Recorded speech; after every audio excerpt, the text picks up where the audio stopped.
Got you. Well, here's the deal. The camera's set up to AI, Doc. Okay. What does that mean? I mean, it picks who it needs to focus on. Oh, okay. So I was working with it earlier. I thought everything was straight. Uh-huh. And then sometimes it just focus on. This is going to focus on whoever's talking? It's supposed to do that. Oh. It's doing good now. But earlier it wasn't really doing the greatest. Where's the camera? Right there. Oh, okay. Yeah. Wow. So I started 15 minutes ago, as you can see. Uh-huh. So yeah. Yeah, that's just focus on my big head. That ain't good. So hopefully if I talk more, it'll focus on me. So knowing. It's not just me. So knowing. The guy, this guy behind the curtain. I don't care, dog. I'm good over here. Man, what'd you think of practice today, dog? Man, it was okay. I mean, it was a little warm this morning, but obviously better than the afternoons. Yeah. Like I said, saw some good things. Got a lot of talent. A lot of talent on the outside, obviously, with everybody that's returning there. It's all going to start up front. So offensive line's getting there. Defensive line looks pretty good so far. Got a lot of good, like I said, got a lot of people who are replaced, but got a lot of talent there. A lot of those guys that are replacing some of those guys that we lost. I mean, played a lot of football last year with the way that some of those games went and things like that. So yeah. that's always a good thing. That Cam Hollifers and thing like that. CJ Devine looks the part. Yeah. Good to see him back out there finally. You know, he's kind of been injured off and on for the last couple of years.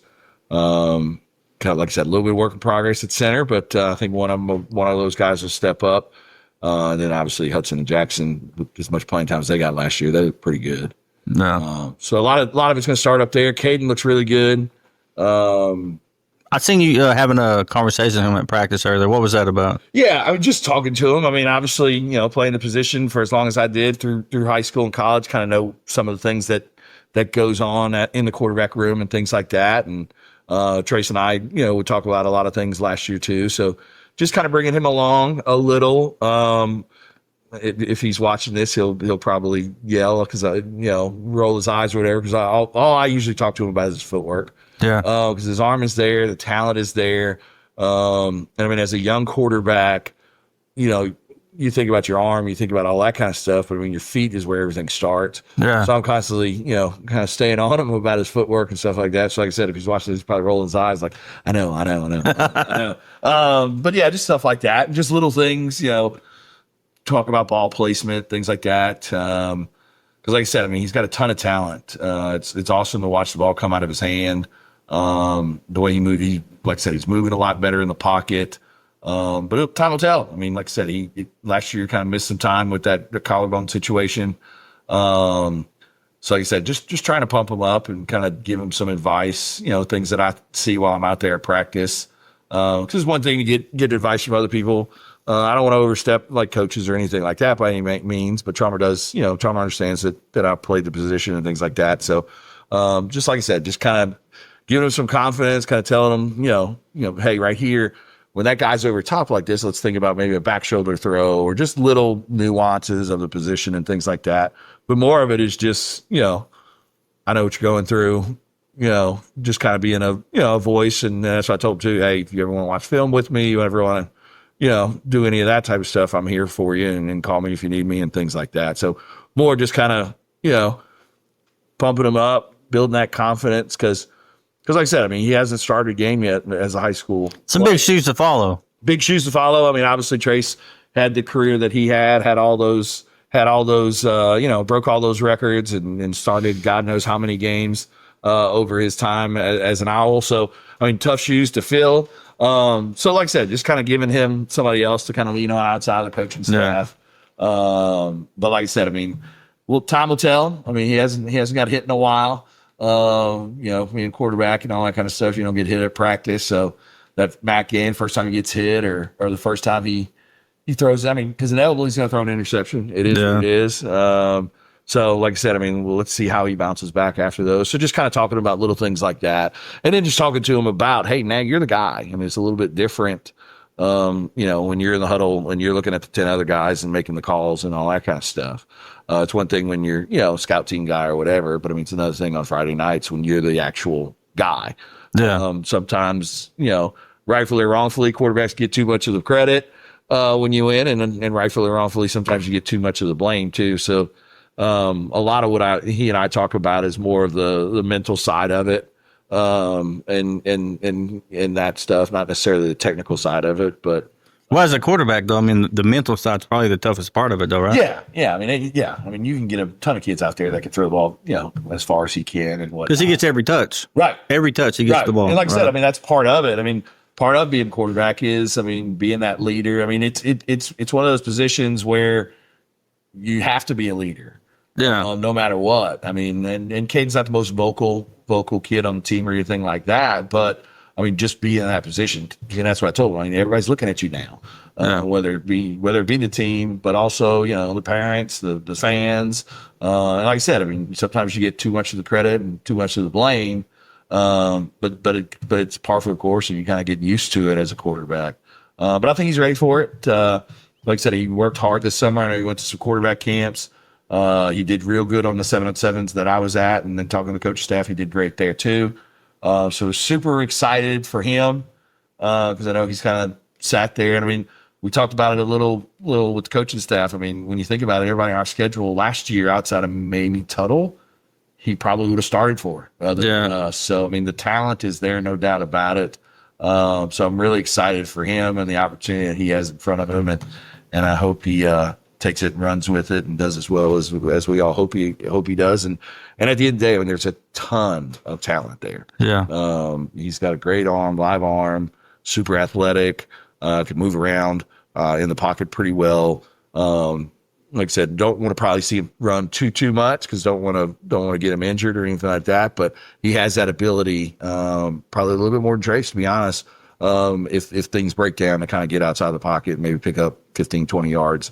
If you see some green grass in front of him. So, like I said, super excited for him because, he's been waiting for a couple of years now, and now his time shines. So he's got 2 years to kind of prove with it. And I mean, he has the ability and the talent, I think, if he has a very good year this year, to kind of see what's out there maybe on the college level. I think he definitely has the arm strength and the size. So it'll be interesting to see. It's one thing to look great in practice and all that kind of stuff. When the lights turn on, sometimes it's a little bit different. But I think playing as much as he did during the baseball season will help him with some of that confidence as well.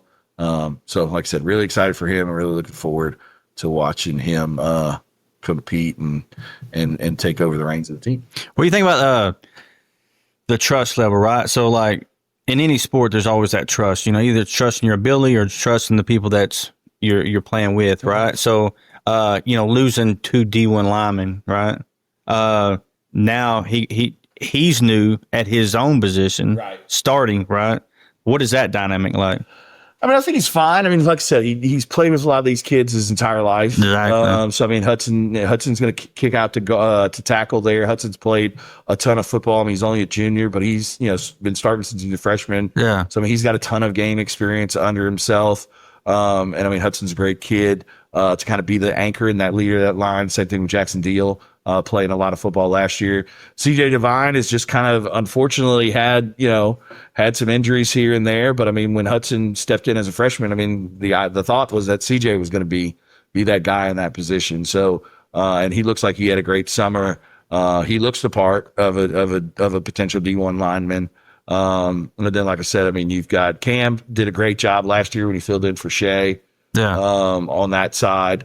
And then, like I said, I mean, we'll figure out kind of where the center position goes from there. Those 3 guys are doing a good job right now of battling at that position. All 3 of them have their strengths. So one of them, like I said, it may be a situation where we don't know until the lights come on and who kind of performs better under that. But I think Caden has the trust in those guys, and Caden has the ability to, like I said, he's done a great job of working on that. And like I said, going back to his feet, of sliding around the pocket and knowing where he needs to go and things like that. So, I mean, I think he has trust in those guys. I think the team trusts him as well. So like I said, just looking forward to, it's crazy to think. I mean, we're still kind of within our first week of practice, and after today's practice, Coach Wyatt made the comment, there's only 8 more practices before we play MAC. Yeah. That's just crazy to think. I mean, we're less than 2 weeks away from MAC coming our way. So if you don't trust, you better get that trust pretty quickly. That's gonna be a tough game too. Yeah, it's gonna be a tough game. I mean, they returned a lot of guys. They're similar to us. I mean, they lost a ton of linemen. Yeah. Joe Bob's son, Joe Warner there, is at UCO. I think he's Shay's roommate actually, up at UCO. And he was a very good football player. So they lost a lot of linemen, got a transfer in from Eisenhower that they're kind of excited about. Milo Wyatt. But like I said, I mean, they've got all those skill players. I mean, Adam Austin, Arkansas commit, they got the quarterback back. Josh Rushing's back on the outside as well. So they're going to be talented just like we are on the outside. But just like any football game, I mean, I know it's cliche to hear, it's won in the trenches, but at the end of the day, it really is. So the game, I think, is going to come down to that. And both of us are kind of breaking in some new linemen on both the offensive and defensive line. So I think it's going to be a fun one. And I mean, like I said, it's kind of built into a little natural rivalry since we're kind of right up the street from each other. And, Oh, yeah, of course. So it's kind of turned into a little bit of a rival, 4th year in a row to play them. So that one will be fun. And like I said, it's always fun. First one's always fun. And like I said, you're breaking in a bunch of new kids to a certain degree. I mean, you got a bunch of old heads there back with Brody and Ritson and Kaysen and a lot of those guys. But at the end of the day, it'll be fun to kind of watch the new guys. And every team's different. I mean, I know last year, a lot from 2023 to 2024, it was all the same kids. But at the end of the year, the 23 team was way different than the 24 team. Yeah. The 25 team is going to be even much more different because you lost some of those kids that you were so reliant upon before. But like I said earlier, I mean, one of the cool things about it is with the way that the games went last year, a lot of these kids that are stepping into play now, it's not like it's going to be their first time under the lights. Yeah. At the nest or anything like that. They've been there and done that and played in some meaningful snaps and things like that. So looking forward to it because, like I said, every year's a new year, every year's a new team. And like I said, I'm excited about trying to run it back and seeing how far we can go this year. Yeah. So looking at the new freshmen coming up, what did you notice today? The new crop, because the importance of that is the future, right? Yeah, I mean, the future is bright. I mean, you've got some good talent on the outside there. You got some, Keegan Hillary is looking pretty good as kind of one of those sophomore kids. You got some other kids that are looking pretty good. Croft is looking a lot better this year compared to last year. He made a big jump from his freshman year to sophomore year. The ball comes out of his hand pretty nice. Last year, sometimes it would come out almost. Well, he's a new quarterback He was too. a new quarterback last year, kind of learning the position. He's got the size. May need to put on a little bit of weight, but I mean, he's definitely tall. Yeah. And got that rangy kind of quarterback size. So like I said, I like the progress he's made. And some of those freshman linemen too. I mean, you got Tripp, Dotson, and then you got they're sophomores now, but the twins, they look pretty good. They're not far from getting it and being good high school football players. So yeah, I mean, you've got some good kids coming up too. So it'll be important for those guys, just like the ones that are now sophomores and juniors, the John Lomans and some of those guys last year got to play some of that. So not mop up duty, but I mean, got to get in there because we had some leads and things like that. So it'll be important for some of those freshman, sophomore kids this year if we can get some leads to get them in. Because I mean, it's one thing to practice and it's one thing to do it, but I mean, doing it under the lights is a little bit different. No, yeah, the realistic game reps I think are important. I think it's something the last few years that we've had the opportunity to capitalize on. Absolutely. And I mean, that's helped those kids. And I mean, and then also, I mean, going against the Ritsons and the Kaysons and all that stuff throughout practice, I mean, those kids got to understand. I mean, like you're not going to get that many reps in a game potentially. I mean, if it's a close game, it is what it is. Yeah. So, I mean, yes, we would love to win every game by 30, but I mean, it might not happen. Yeah. So you might not get those reps. So you got to make sure that during the week, as you're working, and ultimately you're trying to get the Ritsons and Kaysons to give them a good look. So that way, you can get them better for Friday nights, but it's also important to get you better for that next year and things like that. Because I mean, use the Ritsons and the Kaysons and the Brody Morrisons and things like that because the Bryce Martins, because those guys are just as good as anybody you're going to play against next year. Yeah. So learn and then learn from them too. Watch the way they practice. Watch the way they go about their business and go about doing things in the weight room, during conditioning, and things like that. No, it's different too because we talk about that in wrestling too. Like one thing when Dax was younger, it was like, hey man, I need you to practice like Talon Tananipa. I need you to practice like Bryce Martin. Why is that? Because they practice hard, right? Right. So, but there's also another side of that too. There's certain things that, okay, you're not going to be able to do what Bryce Martin does, right? But you got to get close to that, right? You got to get close to it. You've got to get, I mean, yeah, you got to know your limits and things like that. I mean, Ritson is Ritson. So, I mean, not a lot of people can do some of the stuff that he does. Exactly. But you also got to learn from it and see, watch the film, watch the tape, and do some of those things. So that way, you can get to the best version of you. Yeah. And if you get to the best version of you, then the coaches will understand that and know that, and then they'll know how to use you.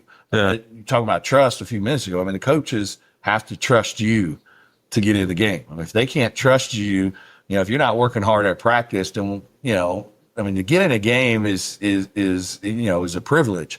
And if you're not doing everything it takes during the week to make your teammates better, to make yourself better and things like that, I mean, a coach isn't going to trust you. No. Having the trust of the coach, then you're not going to get in the game. I mean, you can be I heard Lance talk a little bit about it last week. Y'all, when you had him on, I mean, if a coach can't, I mean, you can be the most talented kid in the room, but if a coach doesn't trust you, then, I mean, whether it's to go to class, to be at practice on time and all that kind of stuff, they're not going to put you in a game. I mean, at the end of the day, because, I mean, it's their livelihood. I mean, not only that they want to win games, but I mean, they're also in the business of, making boys into men.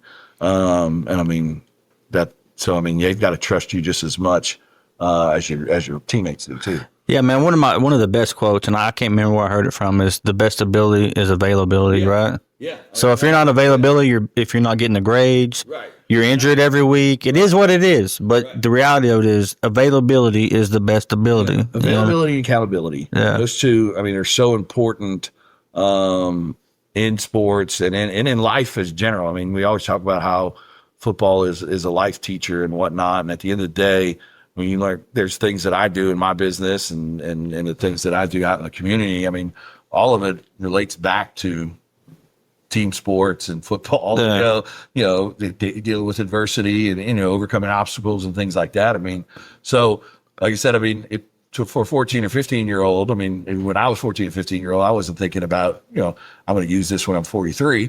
But I mean, I look back at it now and some of the things that, coaches said and whatnot still ring in my head, true today. And I mean, I use it in my office. I use it with my kids. I use it everywhere, just to kind of, like I said, just to kind of see what, I mean, like I said, you learn from those things and they're life lessons. I mean, football is a life teacher.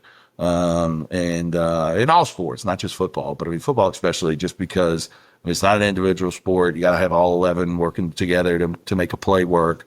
And then you got to have, everybody in the team pull in the right direction and all that kind of stuff. So, yeah, no doubt. So as far as from your point of view, quarterback wise, what do you think is going to be the key points for that moving forward? Having a new quarterback, but I say new quarterback, but he's been there for a few years, right? He's been in the system. I mean, Caden did a great job the last 2 years of really, being Trace's, tail almost. And anywhere you saw Trace, you kind of saw Caden, kind of following him around, things like that. I mean, Trace was a great example of being a great high school quarterback. So Caden learned a lot from that. I mean, like I said, he's been back up now for 2 years, kind of knew coming in that he was going to kind of be that guy. So yeah, I mean, he's done a great job of preparing himself. Unfortunately, had the injury last year, so didn't get as many game reps necessarily as you wanted. But I mean, he was still there every day at practice. He was still there every day watching film with Trace and things like that. At practice too. I mean, you could see he and Trace talking to each other about like, why'd you throw it here? Would you do some of that type of stuff? So all that helps. But at the end of the day, I mean, nothing is as good as game reps. We'll kind of learn, and he'll learn things. I mean, like I said, I mean, inevitably he's going to throw an interception. Inevitably he's going to fumble. He's going to hit from behind and fumble. Things are going to happen. So what he needs to learn is how to overcome those and not compound one mistake into 7. Right. Or fold in and creating a situation to where he's completely out of the game. And I don't think he will do that. I mean, the way he's like I said, he throws an interception every now in practice and things like that. And you can see he's over there talking to Coach Wyatt or Coach Breeze, his position coach, kind of where were things at and things like that. I mean, Coach Breeze is a good help for him too, because I mean he's played the position as well. So like I said, I mean I think he's doing everything he's supposed to be doing. Now it's just time to see if it translates to the field. And for his sake, I hope it does. For our sake, I hope it does. But every indication that you have from the way he's working, the way he worked all summer, and the way he's worked so far in the first week of camp, I think things are looking up for him. And like I said earlier, I'm super excited to see what he does with the opportunity.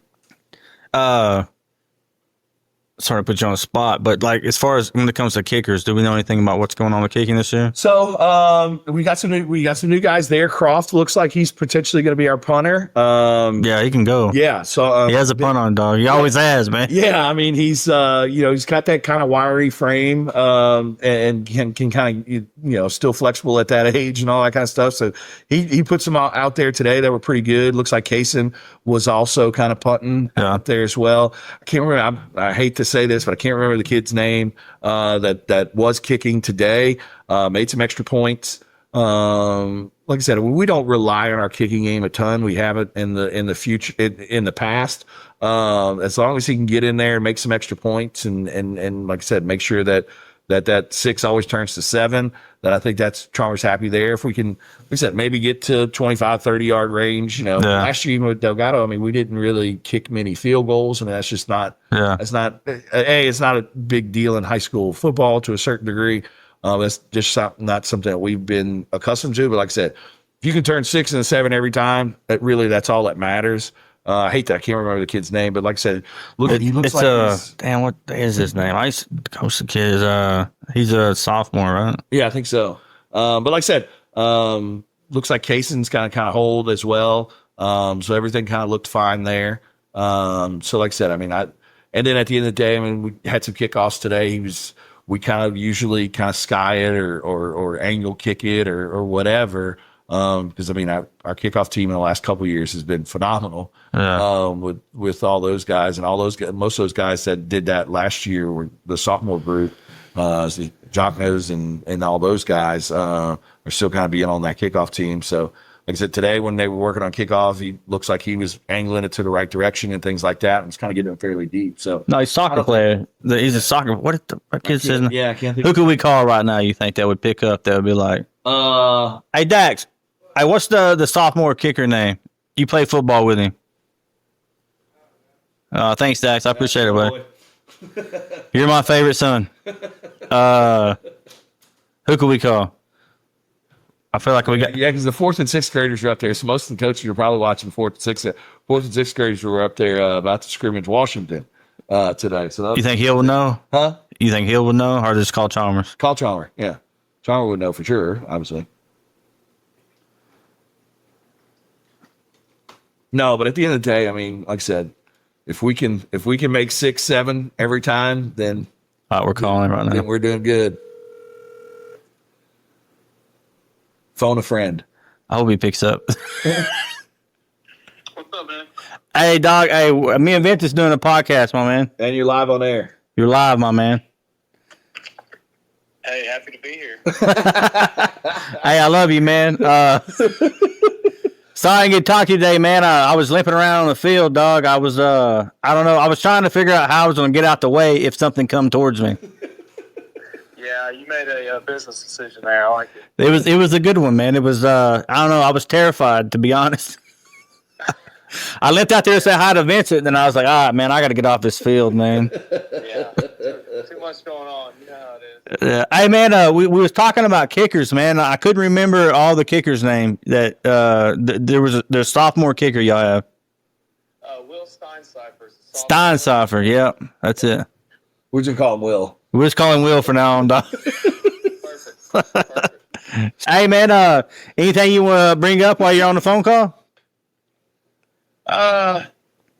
And just talking football, I've been really pleased with our first week of practice. And there's still a lot of good that we're doing on both sides of the ball. And obviously there's mistakes being made because it's first week of practice, and you put the pads on Friday and you get a couple more, and that's normal.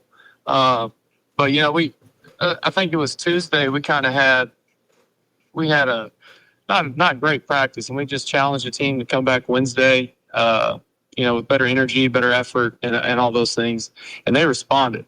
And that was one of our big things going into this season with this team, is to find out who we are. And that was a good first sign of this team and their resiliency. And I think that as much as it is a fall camp with X's and O's and technique and learning, you got to coach the mental side of it too. And that was really good to see. And we really had a great week from that point out. So that was my main takeaway after week one. Hey, brother. God bless, man. Vincent, you got anything? No, man. We'll talk soon, I'm sure. All right. All right, brother. God bless you, man. I'll be out there soon. All right. Great. Later, brother. All right. Later. Yeah, I mean, like I said, the Tuesday. So, I mean, Tuesday was the first time in a long time. It's kind of funny to think about because, talking to Breeze and Coach Wyatt and Castro and those guys, I mean, these kids don't know what real two-a-days are. Yeah. And Tuesday, because of the lightning or whatever, Monday, they had to go do a two-a-day. Yeah. Wasn't padded yet or anything like that. And I was at the second one. And, yeah, it was a little lackadaisical. Like I said, it was hot. It was hot out there, and that was the second one of the day. Leaving there, I was kind of like, ugh. And then talked to Coach Wyatt a little bit after that night. And like I said, kind of had the same thoughts, just from him being in it and me watching it, a little lackadaisical and things like that.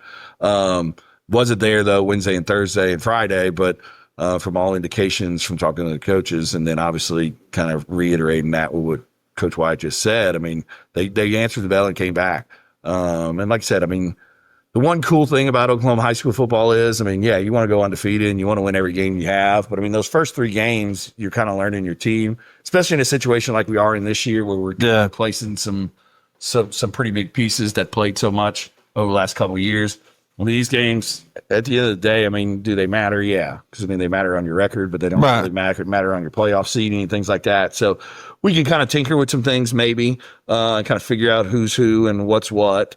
Kind of going back to what we talked about earlier. I mean, every team is different. And sometimes, I mean, I remember 3 years ago when Ritson was a freshman, I mean, everybody kind of thought Ritson was going to be a good player, but nobody really knew that he was going to explode on the scene like he did. Then, once those lights turned on, he turned into a different player.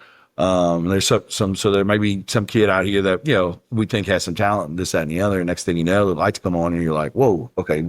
We didn't know he was going to contribute the way he's contributed. Well, no, that's a good point too, because if you look at, Ritson was quarterbacking. Right. You know what I mean? And then it was like, okay, we're going to put him at running back and play him at linebacker. Then all of a sudden it was like, that's a hell of a decision, right? That's a hell of a decision. That's because you got an elite athlete, right? He's quarterbacking, and then the head coach is like, look, brother, you're running back now, my dog. We can use you at other places and things like that. And like I said, I mean, that's football though, right? Right. That's football. At the end of the day, you want to put the best 11 on the field. Yeah. And you want to put them in the best spot for not only themselves, but also the best spot for the team. Yeah. And like I said, some kids are just not practice players. I mean, they're just not. And like I said, you're thinking, oh, the talent's there and whatnot. And they, but then all of a sudden they turn it on. And I mean, as a sophomore, you get better. In junior, you get better. Senior year, you get better and things like that. And you start to kind of learn and understand, hey, I got to practice throughout the week to be just as good. But I mean, there's kids, like I said, that just, it's different when when the lights turn on and you take that practice jersey off and put that uniform That's on. Money games, dog. That's money games. Superman and things like that. So there's probably one or two kids out there right now that coaches are thinking, hey, he might contribute, might do okay. And then all of a sudden, whether that's a Tucker New or a Lucas Young, kind of a new guy. I mean, I know he's a senior, but I mean, coming in for the first year, Braden Jones, one of those guys. I mean, like I said, we're thinking that they're going to be pretty good. I mean, they're kind of penciled in as some starters or whatnot. Well, Braden Jones, he's not like we've been watching him though. We've been watching him for a while, but I mean, he had the injury there, Yeah. there, things like that. I know he had a great summer. So, like I said, now it's his time. I mean, he's got one of those starting end spots. So I'm curious to see. He's another one that I'm like I said, interested to see what it's like when he's the starter. And I mean, he played well towards the end of last year when he did get his opportunities. But like I said, now he's the guy at that one spot. So it'll be interesting to see kind of how he takes it and runs with it. I know he worked his tail off all summer, and I wouldn't mind having his arms and all that kind of stuff. Homie's yoked, dog. Homie's yoked. What was that? I wouldn't mind at the pool and things like that. Hey, what was that? I think Dotson sent me the video of them bench pressing the other day. It's like 380. Is that what it was? Yeah, I think it was 380. 380, dog. What's the most you've ever benched? Don't lie, dog. What's the most? So the most probably I ever benched probably 335, 350 probably at the most. Man, the most I ever benched was 315. So most of the time when we were in college and things like that, we would do the 225 max. We wouldn't do Yeah. So yeah, so the most at that point I think was about 14. And I don't know what that equaled out to, because there was some kind of chart that they would say, okay, well, if you did it this many times, that equaled out to that. Yeah. And I think going into my senior year, I think it was like 14.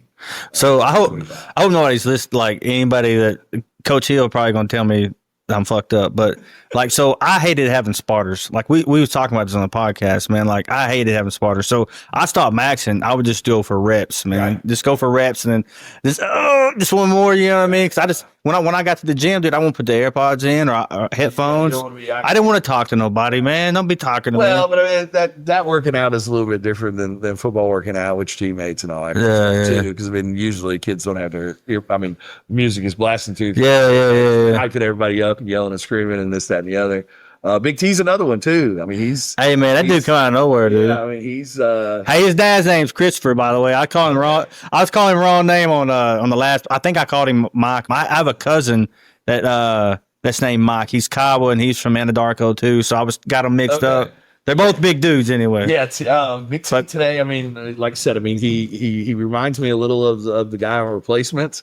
The guy that eats the eggs before the game. Yeah. Like I said, body wise and shape wise, he's not quite that out of shape. But I mean, if he can kind of get it going, he's going to be a force to be reckoned with too. I mean, you talk about him and Hudson kind of at that spot that Jace has locked down the last couple of years. I mean, that's a formidable duo there. So I'm excited to see kind of him too. And I mean, one thing about him, I mean, he can squat a house and all that kind of stuff. So, I mean, dude, what's up with that? A lot of times with that, I mean, at that position, I mean, you just want to be an anchor. Yeah. I mean, almost grab 2 or 3 offensive linemen so they can't get up to the next level, and that'll allow Ritson and Kaysen and those guys to run free and make tackles and things like that. So, like I said, looking forward to a lot of these kids that have played some. I mean, Big T obviously not, but I mean, have played some, but now are getting the opportunity to kind of get all the reps. And I mean, the one thing that's cool, and I mean, it goes back to, we talked about it for the last 2 years on this podcast. I mean, a lot of it goes back to is, I mean, coaches do a good job and the parents do a good job. I mean, we've got a lot of good kids. Yeah. So, I mean, the Braden Joneses and those guys weren't in coaches' offices, Cordays and all that kind of stuff. Why am I not playing? Why am I, they just kind of waited their time, and now their time is here. So, they weren't nuisances. They weren't, parents weren't in there in coaches' ears and things like that, complaining and whatnot. So now they get their chance. I mean, you're kind of rooting for them. Yeah. That they can put their best foot forward and step into those spots and do as well as whoever they were replacing. Yeah, man. Like, I guess the next thing coming is the MAC game, man. Yeah, right? I mean, it is less than. I mean, today is Saturday. I mean, so that means it's less than 2 weeks away, which floors me. The way high school football is set up. I mean, to me, if you play week 0, I think you should get an extra week of practice. I think you should start earlier than the guys that start week 1. But I mean, maybe somebody will I'll be the commissioner of the OSAA one day and can make those decisions. But I mean, because the way we always operated was, it was 30 days or 28 days or whatever it was before your first game. I think it's also like a health risk too. Like you want your kids to be right. Because I mean, athletic ready, warmed up. Because there's a difference between, and you see it in UFC a lot. So the guys that take up the fights at the last minute, right? A lot of times that don't work out for them. Right? Why is that? Muscle memory. They're not ready. They haven't been training, because people do different stuff in the off season. It is what it is. Right. Because in the off season, I mean, Coach Hill does a great job in our off season program. I mean, going out there and watching those guys, like I said, with all the calisthenics and things that they do. And like I said, I mean, sometimes you're out there going, is this a Pilates class, or like, what is the reasoning for this and things? But I mean, everything has a reason. I mean, he talked about it with, with all the movement things and stuff that they do and whatnot. And I mean, we said Coach Hill's great at what he does on that end. But I mean, at the end of the day, all that stuff does get you in shape and get you football ready. No. But I mean, there's nothing like putting the pads on and, during that process, I mean, you're not getting hit. You're not doing, you're working out and you're pushing a lot of weight and doing a lot of stuff like that. But I mean, you're not getting hit. You're not, yes, you're dead tired and continuing to run. But I mean, you're not also beat up and all those things. So I mean, like I said, there's a difference between being in shape and being in football shape.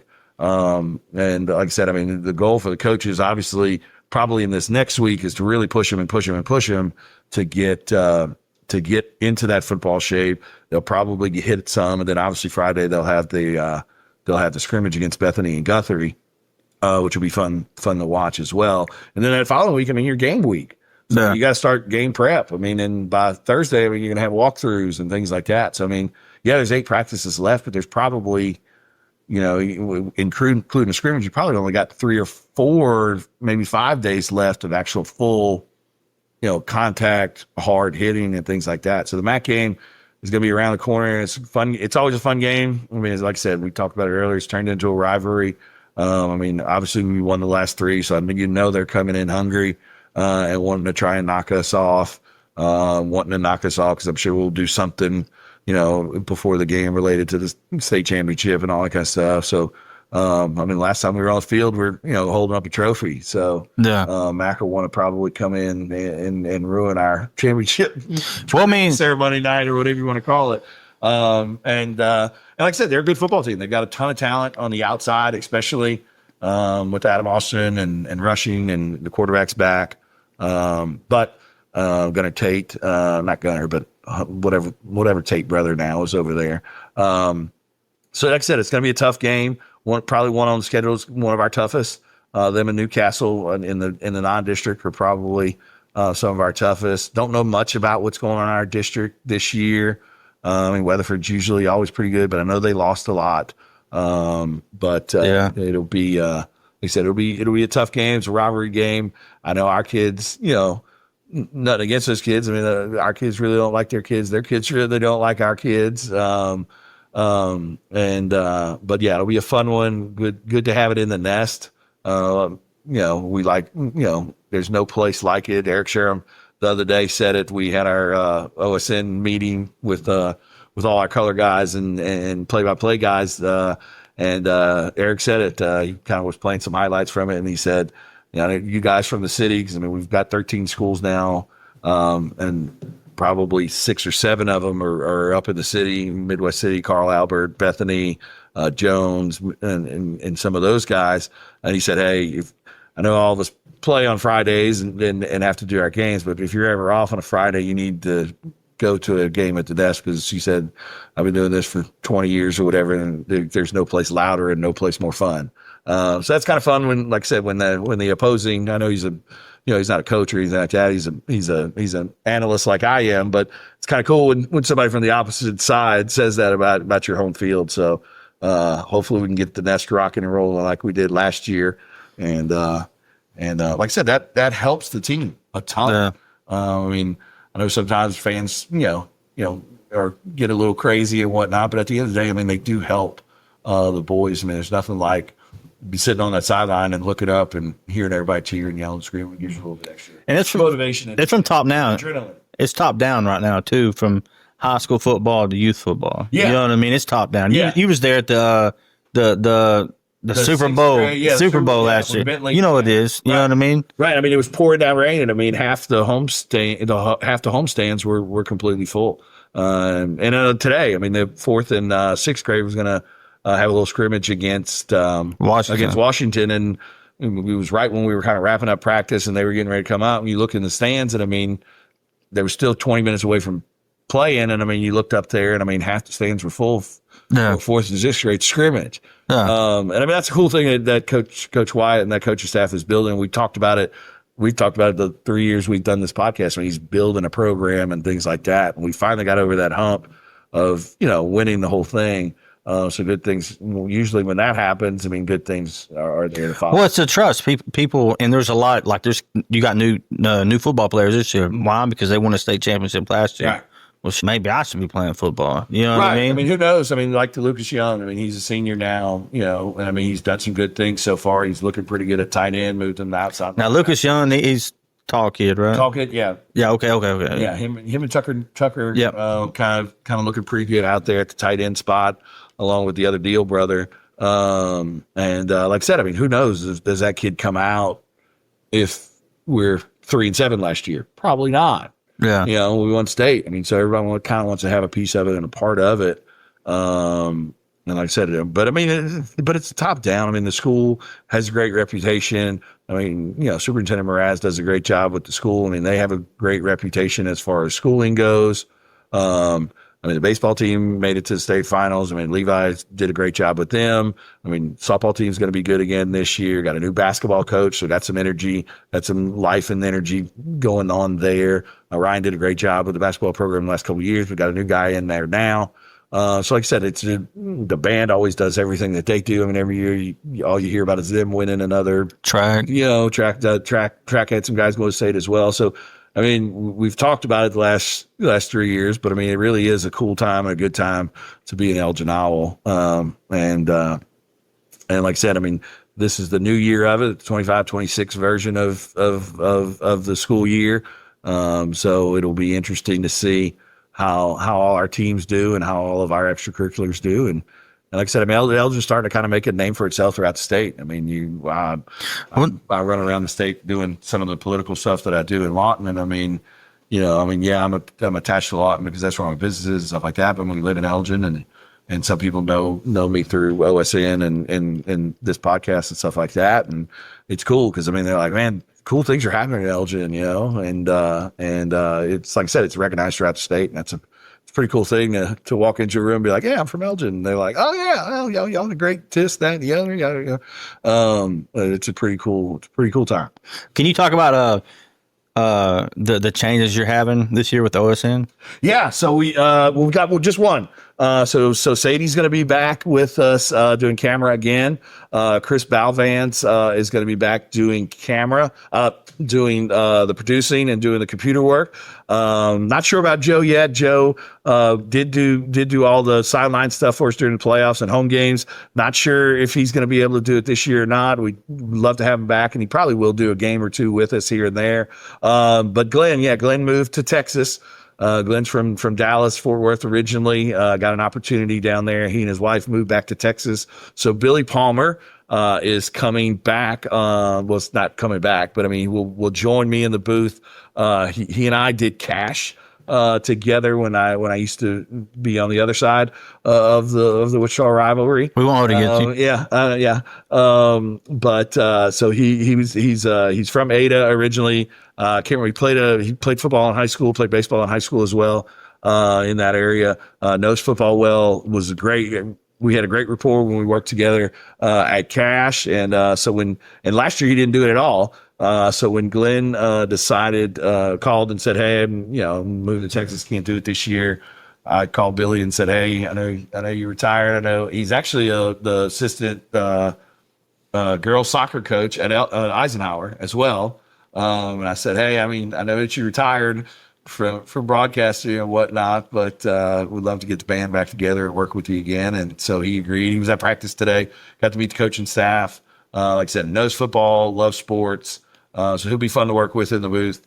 Unfortunately, Glenn's not going to be with us, but I think everybody will like the chemistry ability that I have, and the way that he can call a ball game too. Yeah. Well, man, if you need somebody to fill in, if I'm available, I got you, dog. There you go. I cannot guarantee what comes out my mouth. Though, Right, dog. that's the route. I edit. I can edit. Mess some stuff up. Yeah, and everybody knows me. Knows I usually have colorful language. So I don't know how in the 8 years that I've done this, I haven't thrown an expletive out there at any point. But Yeah, I made it 58 minutes or 59 minutes, and I just said a cuss word. I'm sorry. I'm sorry, Lord. Forgive me. I didn't mean to do it. like I said, I mean, sometimes it gets difficult when you're up there, especially a big hit or a big play or something boneheaded too. You're just kind of like, what? Oh, okay. I got it. There should be like a, how would you say it? Like an after dark OSN. You know what I'm saying? Like, that was, where the words. well, that's what this is. The other change too with OSN that we're going to have this year, we're going to do our own coaches show. Previously, Chalmer and Eric Sharon would kind of have all of the Lawton area guys, including all three Lawton schools, Cash, Elgin, and Walters, all on one coaches show. But this year we're going to have it directly out here. Still working out on the final details. That should all come out next week. We'll have it Tuesdays at 6:00. Like I said, we invite the public to come as well, so you can kind of interact with us. Location? Now kind of finalizing all that now. Should know, and as soon as we do, we'll get that posted. But yeah, it's going to be, like I said, fully Elgin. So we're going to try and do some different things with it as well. Maybe not only just highlight football, but also maybe try and get everybody introduced to the new basketball coach. Maybe get Levi on there at some point to kind of talk about what's going on with his softball program. And like I said, JJ, Mayor Francois might get on there, Mraz, things like that. Kind of an offshoot of what we've done in the last couple years. But like I said, we've nothing against the Lawton show or anything, but we just thought it was time to potentially have one out here. We used to do it that way. Yeah. Every school kind of had their own, but it gets a little difficult to kind of fill content and things like that. But we thought with everything that's going on in Elgin and things like that, it was time to kind of get it back out here. So we're excited about that as well. So basically, you have to like hour and a half. Is that what you're going to do? No, probably be 45 minutes. It's going to be Tuesday at 6:00. Okay. Like I said, the main guest will be Chalmer, Coach Wyatt. We'll review the previous game. We'll preview the upcoming game, things like that. We'll probably have one or two players on, kind of talk to them a little bit, allow you to kind of get to know them a little bit outside, like from under the helmet. Talk to them a little bit about, what their plans are and things like that, favorite subjects, all that kind of fun stuff. And then, like I said, we'll also try and, like I said, include, like I said, we might introduce some of the softball players and things like that. It's kind of going to be a work in progress. But probably 45 minutes to an hour and like I said, all Elgin all the time. Yeah, I did Coach Ray on there too. Yeah. Like I said, we're going to probably kind of introduce, like I said, the new basketball guy, like I said, Levi, kind of the sports that are going on right now. If Superintendent Mraz has anything that we think is coming up and he has something that he wants to share, and things like that. I mean, look, OSN at the end of the day, I mean, Eric kind of talked a little bit about that with us as at our preseason kind of deal. I mean, the OSN, I mean, this is the Elgin channel. So I mean, if we can promote Elgin in any way possible, I mean, I know Walters does some things and Altus does some things that are pretty cool.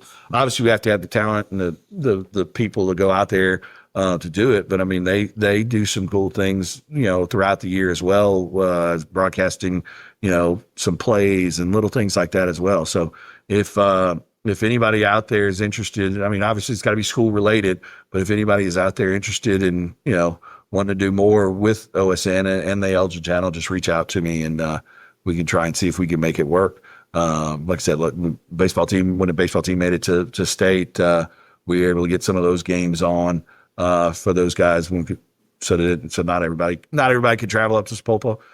So we were able to get those games on air and things like that. So like I said, at the end of the day, I mean, the OSN Elgin channel is Elgin's channel. So we're going to try and spotlight and get as much Elgin publicity out there as we can. I know football kind of runs it and whatnot, but like I said, I mean, it's Elgin's school channel, and we want to, like I said, promote everything that's Elgin, and like I said, I mean, everybody at the school has done a great job. It's a fun time to work with everybody, Coach Laura, and everybody like that. So looking forward to another fun year at OSN. Have you talked to like the new coaches yet at all? Some. Because Yeah. I seen a couple today that I've Yeah. never met before. And Yeah. but they was in the coaching. So I'm like, hey, what's up, dog? Yeah, I don't want to mess with them. Coach O's gone. We got two new coaches. And they kind of hit the ground running. I mean, one's coaching receivers. He's an old Texas coach and coached at Victoria down in Texas previously. He's coaching receivers, doing a great job so far from what I can see. I've got a young guy as well. It's coaching kind of outside linebackers, and he's doing a real good job so far. I can't think of their names off the top of my head. Might have to. So the one from Texas, is that the one that was coaching the kicker too today, Steinsteifer? So I seen the new coach. Yeah, kind of thinner guy, kind of tall. Yeah. Okay. Yeah. I want to say he was a head coach down there. He's from this area, or so, I can't remember the exact story, but he's from this area or whatnot. His wife had to move back for some family reasons or whatever. Was probably not going to coach this year, and had an opening, and some kind of way him and Chalmer hooked up, and like I said, he's a great addition to the staff. He's the next head coach. Really knows ball a lot, and from what I've seen in the 2 days that I've been at practice, with some of the drills that he's done with the receivers, things like that. I mean, I think he's going to be a great addition to the staff. And then the young kid, again, like I said, I mean, he's hit the ground running as well, doing a good job with those outside linebackers, Tiny and Phillip, and some of those guys. And like I said, looking forward. Young energy, both are young and energetic, and things like that. So looking forward to what they can bring to the table, and help this staff along. Like I said, I mean, you still got your same coordinators that you've had in the past with Jack and Adam, Baker and Castro. Then everything starts up top with Chalmer. I mean, the way he is able to know the pulse of his staff and know the pulse of the team and things like that, to know exactly. And I know when we've interviewed the coaches the last couple of years, I mean, they all talk about how, he's got a second sense for that, a sixth sense for that. So it's really cool to kind of watch him navigate and know what strings need to be pulled at what time. So at this point, I mean, he's got my full trust, and at this point, it seems like everything he does turns to gold. So hopefully it continues to do that for him and in his career. But everything starts with him, and like I said, I mean, Coach Hill does a great job as well, kind of throughout the off season. Yeah, my man. He does a great job. I mean, there was games last year, I mean, that we won because of the off season and because of the work that he does with the kids throughout the season too. I mean, he talked a little bit about it last week on the podcast. I mean, the off season, you're working them hard. Yeah. And you're getting them, but during the season too, you're also having to, and like I said, that balance. So many kids that play so many different sports here at Elgin, keeping that fine line, but he still has them working out every day. Yeah. I mean, because I remember when I was in high school, I kind of did like Brody and Ritson there, played up football, basketball, baseball.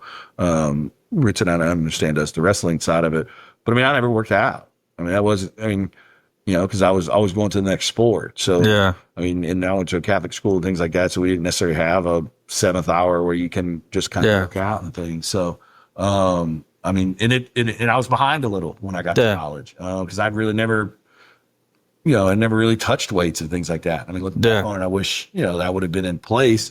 And my father-in-law is my old high school coach. He used to yell and scream at me all the time about not working out. He's like, "Oh, you got to go to baseball. You can't touch a weight, But I mean, that's just kind of the way the sports science side of things has progressed so much. A lot.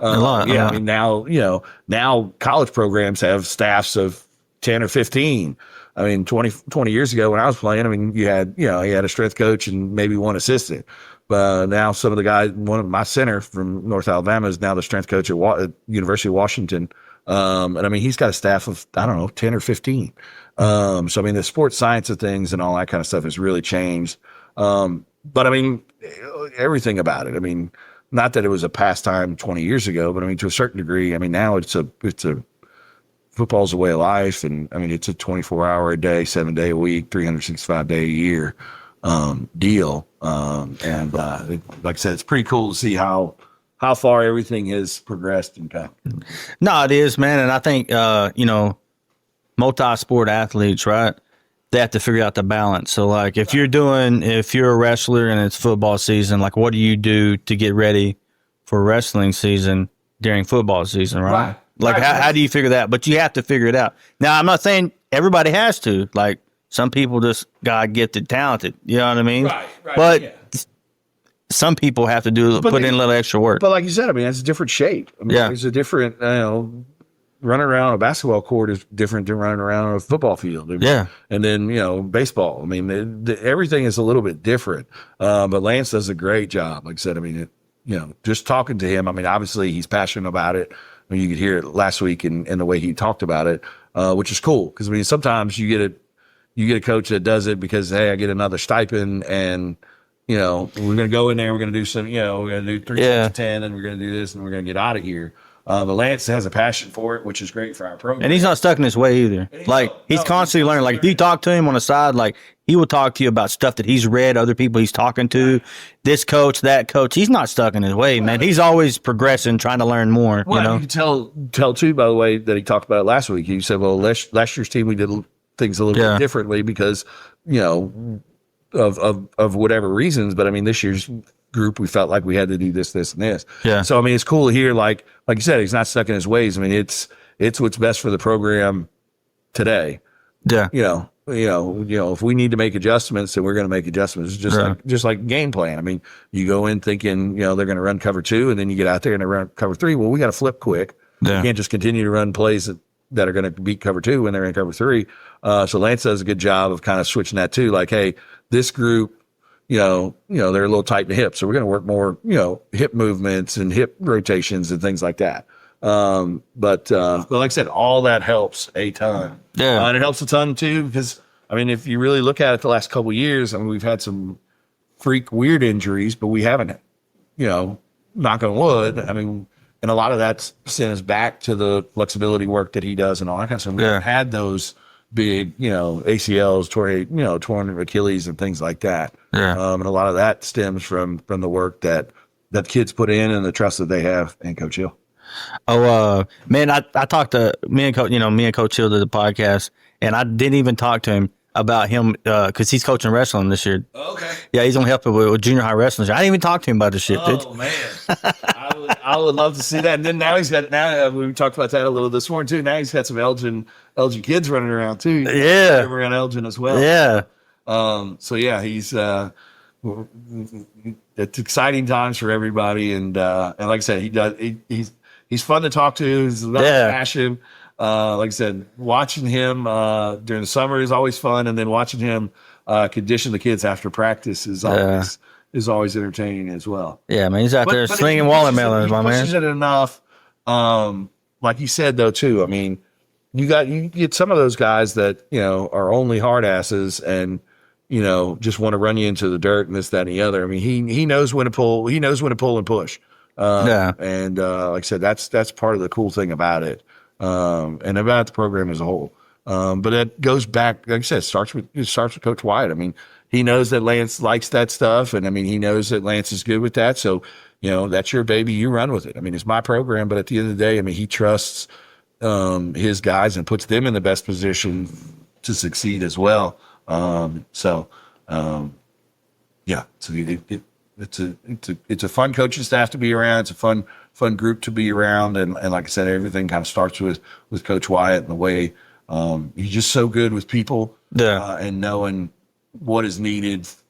And like I said, I mean, he's almost, a whisperer in that, he treats this one differently than that. But they're all treated fair.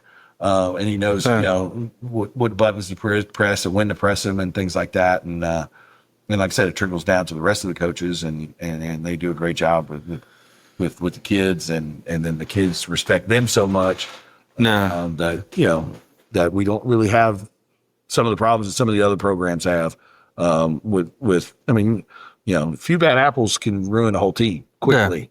And them kids are unavailable. You know what I mean? Yeah, those kids, so far in the time that I've been out in this area, I mean, we haven't had many, if any, of that, and that's why we're in the position where we're at, winning a lot of football games in the last 3 or 4 years. Yeah, man. I mean, if you look, and not just football games, but all sports. No, that's what I was about to say. If you look at it, all sports, people are trying to come here now. Mm-hmm. You know what I mean? But we're in such a good position to where we're going to caveat in this too. I hope you don't got to leave anytime soon, but I want to start talking about NIL as well. But there's kids just wanting to come here. They're not being paid to come here or being coerced to come here. Right. But I think that is a thing, though, right? Like eventually, what's your thoughts on that? I mean, it's weird to even think about it or talk about it in high school level. But it's a thing. But it's a thing now. Obviously, nothing against Tuttle. I mean, but watching that game in the game last year, I mean, it was oh, well, this kid played here before, that kid played there before, and things like that. That works for them, and I mean that, and that's the way that they go about their business and whatnot. Now, I also had a ton of homegrown kids. Don't get me wrong. I don't want to act like they just bought a team by any stretch of the imagination, but that worked for them, and that that situation. It's weird to think about in high school football because you're so used to you. Like Lance said, I mean, you grew up with those kids, playing with those kids. Yeah. This kid's going to be our running back when he's in 3rd grade. He's going to be our running back when he's in 9th grade. Yeah. I mean, sometimes it doesn't work out that way. Yeah. But it's weird. The whole landscape of it, especially at the high school level. I mean, college level's way different too. We can talk about that in a few, but it's cool. Like I said, I mean, we do have a few move-ins here and there, like the Ant last year, but I mean, we didn't go out and seek Ant. I mean, Ant came out. He's a military kid. He was a military kid. Yeah, military, bro. Came out and saw us to a certain degree. Tucker knew. I mean, his parents, moved. I mean, so now, he was at Cash, but now he's here because they live in Medicine Park. So I mean, like I said, I mean, we haven't really gotten involved in it to the extent, to my knowledge, behind the scenes or anything like that. But like I said, I mean, it's the way of the land now. So I mean, if a kid does come, and I mean, but it's weird. Like, I don't know. If you're a parent, like you call the school and hey, we want money.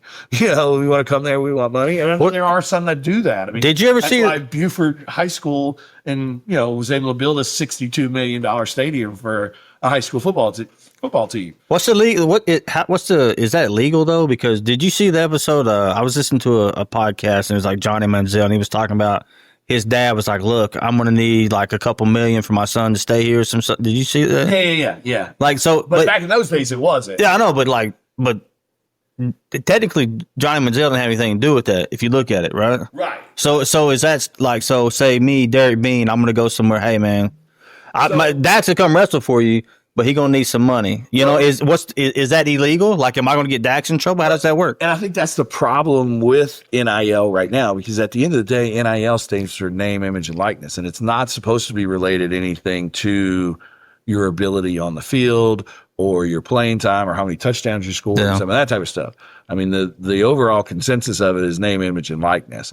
So, as name, image, and likeness, all they're really supposed to be paying the kids for is, if you're on college football 25, then you get $300-400 because you're number 34 and you're number 34 and we got the kid that kind of looks like you and things like that, because there's not supposed to be tied to playing time. It's not supposed to be tied to playing whatever.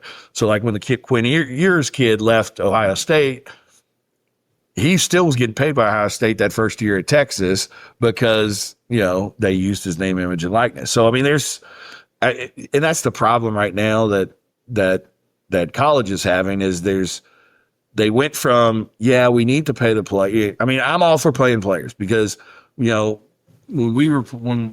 I was playing in, I finished playing college football in 2005. I mean, it's a full-time job. You can't, if you have a scholarship, you can't work anywhere else. At that time, that was the rule. So you couldn't have a job or anything else like that during the school year. And you didn't really have time anyway. So, I mean, And I mean, yeah, people, oh, we're paying free school and this, that, and the other. Okay, I get that. But I mean, the kid that's super smart engineering, also getting his academic school paid for. But, Exxon was also paying him an internship to go do this, and this too. Right. I got you. So, I mean, it's kind of one of those things. So I'm all for, but it just needs to be a level playing field to me. Because what it's turned into, like the Tennessee deal with the quarterback there, I mean, you're getting ready to head into the college playoffs to play Ohio State. And I mean, from the stories, and obviously I wasn't involved in it or whatever, but from the stories you're hearing, daddy's going to the, coaches or whatever saying, you need to give us more money. I mean, y'all should be worried about going up to Ohio State and playing Ohio State. Why are we talking about money right now and things like that? And a lot of my buddies and a lot of my father-in-law's buddies that are still involved in it, absolutely hate it. And we talked a little bit about it the last couple of years. I mean, you recruit a kid, you get a great relationship with mom, you get a great relationship with grandma and dad, and you're the only one recruiting them. They've been to your school. You've been to their house 5 and 6 times. They've taken 2 and 3 recruiting trips. And then on signing day, they tell you they're signing, one of my buddies was at Georgia Tech. And then all of a sudden they call and say, hey, we're going to Fresno State because they're giving us, $25,000 more dollars. And he never even visited Fresno State. So it's like, you're going to go to a school because of $25,000 and, you talk to the coaches once and you never even been to the school. And, you got a 3rd string running back who comes in your office in week 3 and says, hey, I'm going to enter the transfer portal because this school's telling me that I might get $25 more a week. Yeah. And it's like, then all of a sudden your 1st and 2nd string running back gets hurt. Now you're moving a receiver to play running back because your other kid's in the transfer portal because he was making $10 more. And we're talking cash too. That's not just like scholarship. Your school's good, but this is just extra cash on top of that. And it's supposed to be coming from the collectives and things like that, and it's not supposed to be directly from the schools. The problem you had was you couldn't do anything, no money, no whatever. Then all of a sudden they opened the floodgates and was like, and put no rules on it. Yeah. So so then it made it kind of the Wild Wild West, lawless, do whatever you want. And now they're trying to put a cap back on it but it's already ran rampant. So how do you pull back now when you've allowed everything that you've allowed? So, like I said, is it going to make a difference moving forward? Probably. Will it trickle down big time in the high school football? Yeah. It has, in a lot of the bigger states. In the Texases, and the Georgias and places like that. Then I think you're going to also start seeing more of like the IMG academies and places like that are just going to start where high school football is now going to turn into almost a minor league for college football. Yeah. And the kids that are in the ESPN top 50 and all that kind of stuff are going to start doing some weird things. Then you have some kids too that, it's going to be just kind of like the bowl game situation, with sitting out things. You have high school kids that might start, I'm not playing my senior year because I don't want to get hurt because Ohio State's offering me $2 million when I get there. Man, what are you going to do though? Like, what are you going to do? And you can't blame the kid. No, you can't. That's $2 million. 16, 17-year-old kid. That $1 million right now, dog. Right. I would take it. And you can't blame the kids and you can't blame their families. Yeah. Because some of them, don't have much and whatnot. So this is an opportunity to raise an entire family. To get out of certain situations, things like that. So you can't really blame them when it's thrown in their face. Yeah. Just like back in the day, like it sucked for like the Reggie Bush situation.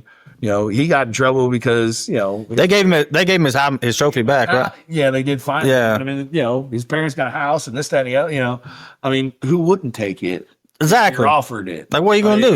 It wasn't allowed and this, that, and the other. But and to a certain degree, it happened even when we were playing. You would, everybody laughs about the program and stuff, like, the movie, the program, like, that happened, all that happened. But then, the NCAA was crazy. Like when I was my junior year, one of our teammates. The program's a code ass movie too. Yeah. That's a good movie. And that is exactly like old college football was. It was very realistic in certain aspects. But the NCAA, we had a teammate pass away.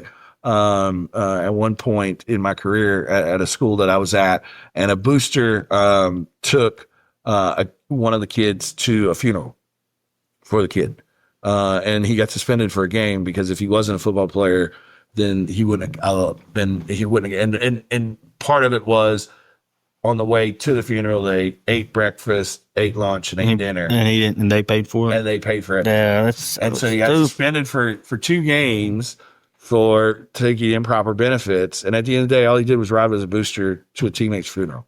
Yeah.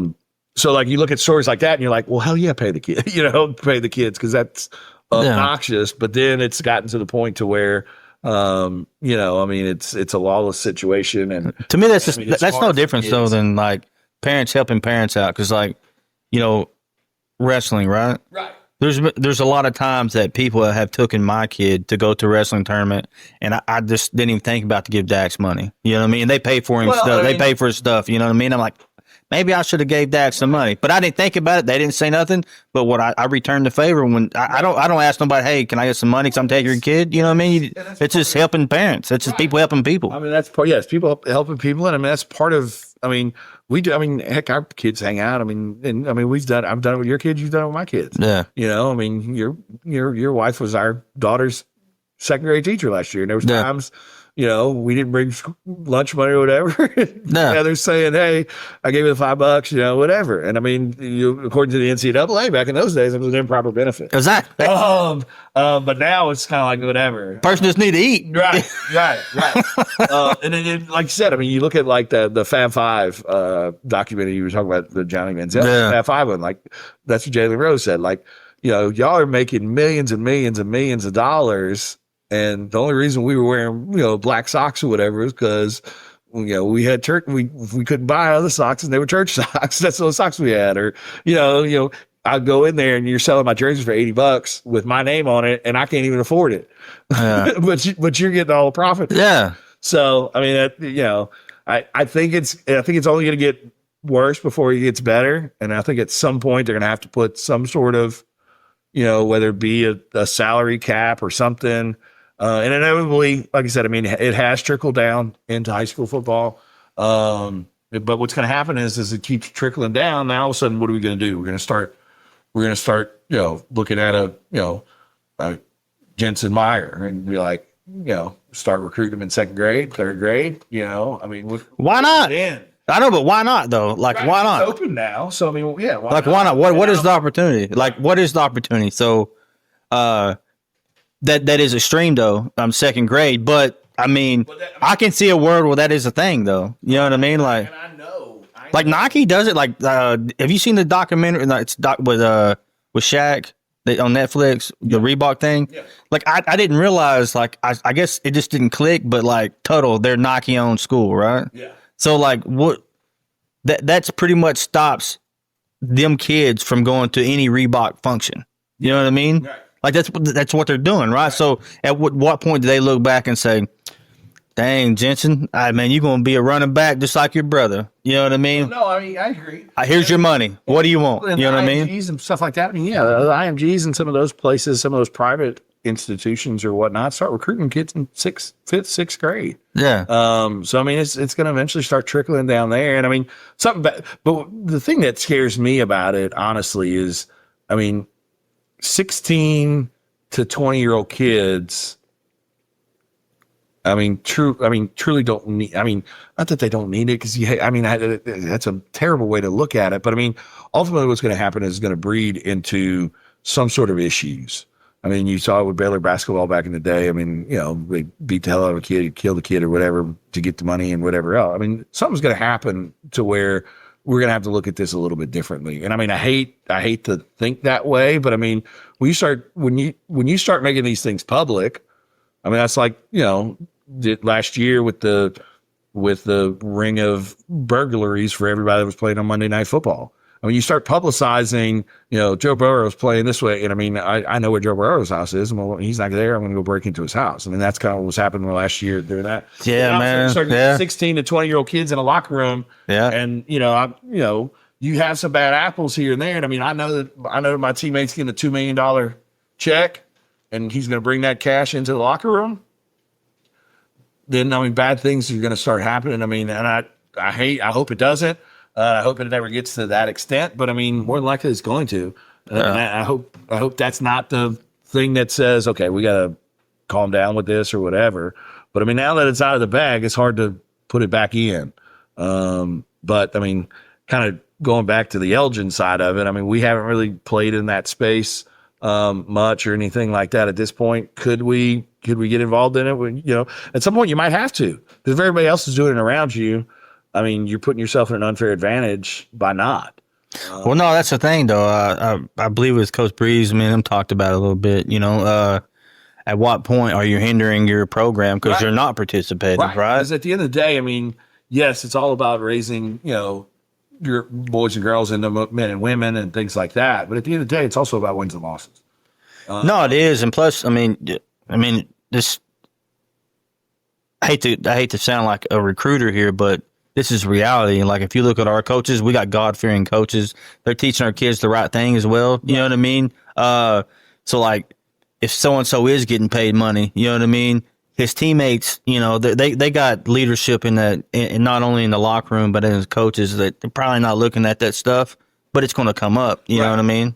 Right. And I mean, it's just an opportunity to, you know, to tear a team apart, you know, breed jealousy and all that kind of stuff. But at the end of the day, I mean, everybody wants to keep up with the Joneses, and I know. as they're doing it, you know, I mean, you might start looking at it, and you know, then you know, you play with the devil and you dance with the devil. Man, also, man. But I mean, I don't think it's. But at the end of the day, I mean, if it's legal, it's legal, and I mean, I don't blame it. You know, if you know, hey, let's pay what you're worth. I mean, I get somebody's it. willing to pay you some money as a 16-year-old kid. Why would you not take it as their parent or whatnot? Yeah. So I mean, it's a double-edged sword. I mean, I'm all for, you know, kids getting what they deserve, especially in the college level. But I mean, it's just you know, because I mean, I guess I played in it where we didn't get anything, so part of me's kind of like, damn, I missed out. You know, but I mean, it is what it is. Well, man, just honestly, I just wasn't good enough to be even in that conversation. You know what I'm saying? But I do see both sides of it, right? So like, if you're growing up, like I would have been at that level at my age, like I was broke. I didn't have shit. You know what I mean? So if somebody had been offering money, I'm like, shit, I can get out this apartment? Right. Let's do it. You know what I mean? And I mean, that's where a lot of kids are, unfortunately. Yeah. So I mean, like I said, I mean, so do you blame them? Mom, we rich. Right. No, you know what I mean? Don't blame them. I mean, but I think there also has to, I mean, the adults in the room also have to, you know, be stewards of it and teach the kids. And there has to be some programs in place. Jim Cavall, he was a broadcaster back in the day, and he's opened up, and he is he was a broadcaster back in Birmingham, did some of my college football games and whatnot. He's around my age too.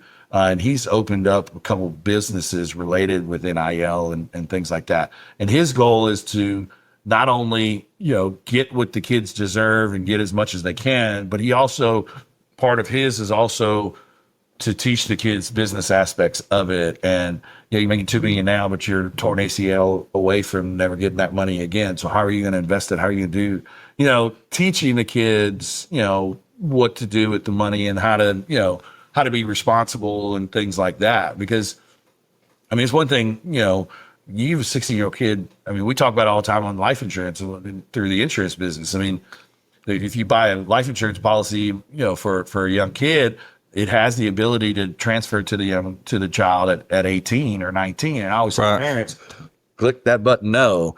Because, I mean, if you click that button yes, I mean, that 19 years old, that kid now has full access to that policy.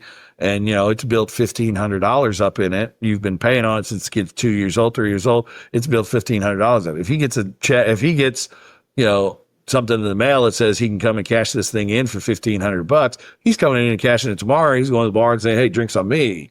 And I mean, he's lost the whole life. It's game time, dog. Right, you know what I mean? For $1,500. Yeah. Now we're talking about throwing these kids, you know, hundreds of thousands of dollars, millions of dollars. And I mean, they don't know what to do with it. And unfortunately, what's going to happen, and it happens already, is the adults in the room are going to start taking advantage of the kids. Yeah. And it's already happening. I mean, you feel bad for the kids because, it's their talent that's getting it, but it's some AAU coach or some uncle or even mom and dad taking advantage of it, and the kid doesn't even see a dime of it. Yeah. And then sophomore year he tears his Achilles and blows out his knee, and now he has no ability to make any more money, and he doesn't have any of the money that. And unfortunately, man, that's a story. That is a story. That happens. There's been a lot of great athletes out there that put everything they had into one box, Right. and then they got hurt. Right. You know what I mean? I know there's a lot of people that say that too, like, I'd have been all pro, but the reality is that does happen to people, man. You know what I mean? It's important to, that's part of the reason. And it's important to explain to kids. There's, and even high school kids, even fifth, sixth grade. Because fifth, sixth grade, you're wide-eyed and think I'm going to the NFL and all that kind of stuff. That's why school's important. That's why not necessarily just school, but learning a trade or whatever it is. At the end of the day, you're never going to be able to play forever. Yeah. So you have to there has to be some sort of life after. When going into coaching, whatever, there has to be a life after sports is over. And unfortunately, there's a lot of kids that I've played with, whether it be in high school or college, that now didn't plan on it. Thought they were going to the NFL, and jail.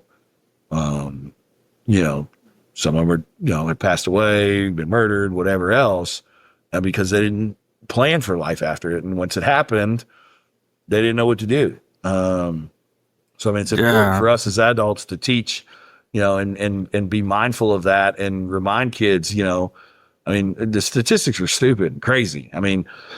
Of high school football players, it's, 0.5% of them make it to the NFL. Yeah. We can probably go to our Elgin team right now, and 15 or 20 of them will probably say, yeah, I'm going to play in the NFL. We might not ever, there might not ever be a kid that on these teams that play. There might be one or two. It just kind of depends. But the percentages are not in your favor. And the person that does probably be the guy that we may not think is going to play there. You know what I mean? So I tell a story all the time. You time. never know. So we had a backup. It was a backup defensive end at the University of North Alabama in 2005. He was a backup defensive end, and he played 7 years in the NFL. He had the right size, the right athletic ability or whatever, but he was a D2 backup defensive lineman, and went to a camp and showed out in the camp, and we still made it to the semifinals. It's not that we were a bad team and our coaches were dumb. He wasn't better than the kid in front of him. He just wasn't. Yeah. But then he goes and plays 7 years in the NFL. And we had kids that were All-Americans that never made it to the NFL. Yeah. So it's not only it's about being in the right place at the right time. And it's not always necessarily about your talent. Going back to accountability and availability and things like that. A good kid from a good family. His family had some money, so was able to send him to a tryout type deal that other kids couldn't go to, and then he made it in the NFL for 7 years. Yeah. It's a weird, it's a weird deal in the statistics are not on your side. So you have to have something out there, like I said, whether it's a trade, whether it's an education, whether it's whatever.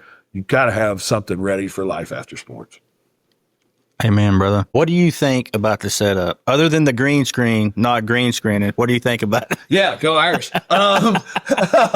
Once we can get the green screen rolling, this is a lot better. The only thing that scares me a little is, I was drinking water this time. So it depends on if we go old school. We can go old school, but we can get some mugs though. I can edit some stuff out though. We can have covered mugs, coffee cups. It'll be an Elgin tumbler right there. No, I think it's great. Like I said, we want to bring the people the best product we can. And I think this is a good touch to everything. And, like I said, we get the green screen up and rolling, get a big Elgin helmet back there, and that would be nice. And what do you think about the sign there? That was my daughter, the no trespassing sign right there. Like it. That's my daughter. So there's always landmines. Well, the problem is I got there's a driveway next to my house, and it's not a public driveway. Okay. So like people just drive through there, right? Oh. And so I'm like, so is that what you bought that for? Yeah, I bought 2 of them. So it's going up back there just to see what happens, you know. Just so people know, like, it might go down, dog. You know, put some of those those little things that kids can throw, like the little pop rocks. Yeah, pop snappers. Yeah. Throughout that thing, so as they drive over to yeah. Hey, they wasn't lying, dog. No, but I love the setup. Like I said, I think this will be a fun deal for us throughout the season. Yeah. Yeah. I mean, like I said, trying to upgrade every year, and bringing the best product to the consumer we can. Yeah, man. Obviously, the key point is we were state champions last year, right? Yeah. Awesome year. Like you said, it's crazy to think about when you look back at it, because at this time last year, that's all we were talking about. Yeah. It was, we're on a 14-week journey. Yes, the team did a great job and the coaching staff did a great job to focus on the next game. And the year before that, it's not like we had a bad year. We just didn't achieve the goal. No, we didn't achieve the goal. But it was amazing to watch and be a part of talking about 14 weeks, but yet still having the ability and the mental capacity to take it one game at a time. Yeah. From the very beginning, it was, I don't know if it was Josh out of Saylor or somebody on the somebody early in OSN said, we'll be playing on that date. Yeah. December, whatever it was, 10th, whatever it was, and most coaches and most people would have been like, hey, don't put the cart before the horse.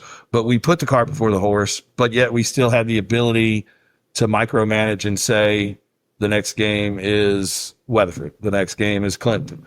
And not, because sometimes when you put that carrot out there, it's the only thing you think of, and then you stumble across the way because you're too worried about that. Yeah. But that we were worried about that, but yeah, we still were able to handle the business and do the things that we were supposed to do. It's a testament to the players buying in to it and the coaches knowing that and understanding that the team could handle that concept. Right. So it was amazing to think back that at this time last year, we were, without ever even having won a state championship, saying it's state championship or bust. Yeah. It's one thing when you're the Chiefs and you're in every year, Super Bowl or bust, because they pretty much know that they're going to be in the Super Bowl. We had no idea we were going to state championship. We had never been there. We had never gone that far, but we still, said that's where we're going to end, but still had the ability to micromanage and keep the main thing the main thing. There was one thing that Sean kind of always talked about, and the little things, handle the little things and all that kind of stuff. But yeah, it was a phenomenal run. Nothing beat the Wagner and Tuttle games. Those were a ton of fun. Oh, one new thing with OSN too. If we're God willing and able to get as far as we did last year, there's new laws and rules in place that OSAA cannot exclusively hold the rights to the games. Amen. So God willing, we were able to make it to the semifinals or again up to UCO at the state championship. We should be able to broadcast the games for you like normal. We'll have to probably pay a fee to the OSAA, but knowing the Elgin faithful and the sponsors and the donors that we have, I think we'll be able to get that taken care of. We don't know what the fee may be, but the NHSFS or however you say it can no longer have the exclusive rights. So I don't know if it was, when we were playing Wagner, they had to look at my stomach the whole game. They were like, we can't do this crap no more. Or if they were watching the state championship game and I did this the entire game. Somebody was like, we got to get this dude. We need to face the camera the other way from now on.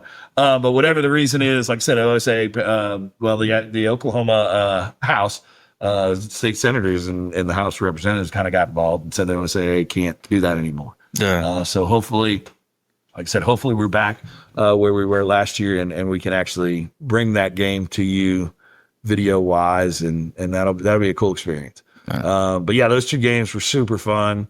I mean, the Tuttle game was such a battle. I mean, it looked like we were going to walk away with it. And then Tuttle being the program that they are and the resiliency that they had fought back. Good for them. And then it was an awesome deal to, like I said, because we hadn't really faced, hadn't faced that much adversity all year. I mean, we kind of rolled through our regular season schedule. Wagner, there were some times there, but for the most part, it was a dogfight. Yeah. A little bit of a dogfight, but for the most part, kind of pulled away towards the end there. But it was great to see, Tuttle get to that point, and us just take it full back. And I mean, Ritson had an outstanding game. I mean, everybody kind of did, but I mean, Ritson really stood out in that one. I mean, ran like a man-child in that one. It was fun to watch. And yeah, I mean, it was definitely a fun experience, and something I won't, I know when I wasn't necessarily part of the team, but something I won't ever forget. It was good. Like I said, just to be a little part of it was super, super special. And it was awesome for the Elgin community, because when we were down on the field, when we were across the way from where our stands were, and just to look over there at the start of the game, and then once it became inevitable that we were going to win, to look at that side of the stadium and to hear it was just super special, and a super awesome time. And like I said, I mean, we do live here and we're part of the community. Our kids go to school there. So it was an awesome experience, an awesome time, and hope we can relive it again, not only this year, but hopefully several more years to come. Because like I said, it was, you'll always remember the first. Each week, however many you win, I mean, each of them are special, but the first one's always the toughest. Yeah, that's part of building the program. And we went about it the good way. I mean, every year we got that step better. I mean, things didn't end the way we wanted it to. That first year, when all those guys were sophomores, and then the next year that Claremore game was just a gut punch. Yeah, we thought for sure we were better than that team, and if we play that team again, 9 other times, we probably beat them 9 other times. Yeah. So that one was just a gut punch. So then to rally and take the whole thing, and it could have happened to a better group of guys, coaching staff, the players, and all those families and all the fans and stuff like that. I mean, the support that we had last year throughout the year was insane. And I assume we'll have the same type of support and camaraderie and craziness that we had last year this year. But it's important. Like I said, you can't rest on our laurels. It's one thing Coach Castro and I talked a little bit about today. I mean, this team hasn't won anything. Right. I mean, we can't rest on our laurels, and, we're state champs in 2024, but that doesn't win us any ball games this year. Yeah. So they've seen how to win. Yeah, but now they know how to win. Yeah. They know what it takes. You got a ton of kids back that went through it. Yeah. So like I said, but they need to continue to work. And like I said, you can't just roll the ball out and say, hey, we were state champs last year, so we're going to be state champs this year. Yeah, leadership's important at every level right now. Yeah, I think right now we're still kind of figuring out who that alpha is going to be. Yeah. One thing, I mean, the last couple of years, I mean, Colin was kind of that, that alpha on both sides of the ball, really. So I think right now we're still kind of finding who that is. I mean, obviously Ritson's now a senior and, I mean, has done great things for the program and whatnot. But Ritson's not always necessarily the most vocal during the game. I mean, yeah, he's talking to the other team sometimes, his other stuff that he likes to do. I think Casey's going to really step into that role potentially. I mean, he's going to kind of lead that defense, kind of in that Colin Donnelly style. So I think he's going to have a potential to kind of be one of those alphas, even though he's only a junior. But you got Hud on the line? Huh? And Hud on the line? Yeah, Hud on the line. I mean, I think Caden has the ability to. I mean, because like I said, they with being quarterback, I mean, just comes with being that leader. So I think kids will look towards him as well. But like I said, over time, you'll figure out who that person is. I mean, it doesn't always happen in fall camp. Sometimes it does. And one thing too, that this year's team, and they haven't got to that point yet because they haven't really faced any adversity or anything. But last year's team, I mean, there were times at practice that the coaches probably didn't even have to say anything or do anything. Yeah. Where it was a player driven leadership style. And this team is still kind of looking for that. Probably. Coach Hill and Coach Wyatt could probably speak to that a little bit better than I can, but kind of as an outsider looking in. But that time will come. There'll be some adversity, and somebody in the locker room will have to, coach, get out, or we'll handle this type deal. And that's when you become a player led group, good things happen. And the players start holding each other accountable rather than just the coaches always holding the players accountable. When other players can look over and say, hey, you can't do that. And some of that, maybe not in those words, but you know what I'm saying? That's when things get a lot easier for the coaches. Because now they know that, they're not the only ones that have to yell and scream and push and pull something out of it, that some of the leaders can do that as well. And that will happen at some point this year with the makeup of the kids that we have. I don't know which one of them at this point will do it, but there's a lot of them that have that ability. It'll be interesting and fun to watch who takes on that role. So what's the dynamics when you're looking at like from a quarterback? Because we're getting into like different. I feel like new depths right now because Trace, he was a 4-year starter, right? And now we're not going to have that, right? We have a new guy, right? But then even after he's gone, right? Who are you gonna have a 1-year starter? You know what I mean? Yeah, because we cross the sophomore. Like, so how does what's your thoughts on that? And it's not only at the quarterback position, but I know you're a former quarterback, so yeah. I mean, it's with the way that you're building a program and the way that Coach White has done things, a lot of it is next man up. Yeah. So I mean, you got to put in the time. I mean, you got to trust, and you got to put in the time. I mean, I think the entire team looks at Caden and realize, he wasn't a problem behind Trace. Right. He went by time. He bought his time. He did what he was supposed to do. Learn. I mean, the injury last year kind of, like I said, sucked for him. But I mean, he learned. He did it. And then when his summer came, that it was prior to it, he did all the right things. Was there every day. Was there for 7-on-7s. Made sure he went to some quarterback camps to get a little bit better with footwork and some of that type of stuff. So he's done all the right things at this point. So now it's time for Croft and some of those freshman guys that are out there right now, to start looking at that stuff. But I mean, Coach Wyatt does a good job too of some of that, like bringing like Tripp and Dax and those guys last year being, ball boys and some of that type of stuff to get some of those kids that he sees as, 5th, 6th, 7th graders like Bentley Morrison's out there this year. Yeah. Getting those kids that he kind of sees as potential leaders in the future to get them around it early. I mean, because you think about it, Trace was a ball boy. I mean, his brothers were playing, but I mean, Trace has been around this program for a very long time. So, and so was Jace and Colin. I mean, those 3 guys were ball boys for Coach Wyatt his first year when they were only in, 7th grade or whatever grade they were in. So he does a good job of kind of bringing those kids up that he thinks, I mean, sometimes those kids fizzle out or whatever, but I mean, for the most part, he does a good job of bringing those kids up that he thinks are going to be leaders in the future. So that way he can start seeing it early. Right. And then he wants those kids to kind of go to those 7th and 8th grade teams and be like, hey, this is what varsity's doing, some of that type of stuff. Billy Morrison's a great example of it this year. So, I mean, like I said, a lot of it is that. And, but at the end of the day, I mean, teammates will trust teammates when they know you're doing the right thing. Right. So, I mean, if Caden was out there running around, I'm a quarterback now and not putting in the work and being a cocky little son of a gun or whatever, because I mean, quarterbacks sometimes can be that way.